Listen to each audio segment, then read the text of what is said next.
এই শহরে 6 মাসের সম্পর্ক পূর্ণতা পায়, আবার 6 বছরের সম্পর্ক ভাঙন ধরে।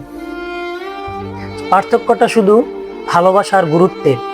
আপনার খুব কাছের মানুষ যখন বদলে যায়, তার বদলে যাওয়াটা স্বাভাবিক হলেও আমরা সেটাকে স্বাভাবিকভাবে নিতে পারি না, কারণ তাদের শূন্যতা প্রতিনিয়তই মনে হয়। যাকে ছাড়া 1 সেকেন্ড চলতো না, আজ তাকে ছাড়াই বছরের পর বছর কেটে যায়। সময়ের সাথে সাথে ভালোবাসা আর মায়াটাও নিজের মনে বন্দী হয়ে যায়। অভিমান আর অভিযোগগুলোই প্রতিনিয়তই তাড়া করে বেড়ায়। যে কখনো বুঝতোই না আমার অনুভূতি, সে কি করে বুঝবে আমি তাকে কতটা ভালোবাসি? যে কখনো বুঝতেই পারেনি আমার অনুভূতি, সে কি করে জানবে আমি প্রতিটা মুহূর্ত শুধু তাকেই মনে করি? তাই এই শহরে কেউ কারো আপন নয়। তাই একা বাঁচতে হয়, নিজেকে ভালোবাসতে হয়, না হয় এই স্বার্থপর দুনিয়ায় বেঁচে থাকা বড় কঠিন।